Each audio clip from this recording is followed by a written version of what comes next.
Hey, yo, it's Megamouth, and today from McAlister's Deli, their new honey barbecue pulled pork nachos. What score do these deserve? Well, I will say I've had their variations of nachos before, and they mostly have been pretty good every time. In terms of flavor, this one is definitely a mix of some sweet flavoring along with the heat of the jalapenos, and overall, I think it does taste good. But the one thing that's kind of holding this one back is the pulled pork itself is kind of cold. And I'm not really sure if that was by design or if this was kind of an oversight on their part.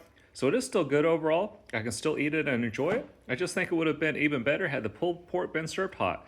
I'll give it a score of 3.5 out of 5. This is Mega Mouse signing out. Make sure to like, comment, and subscribe.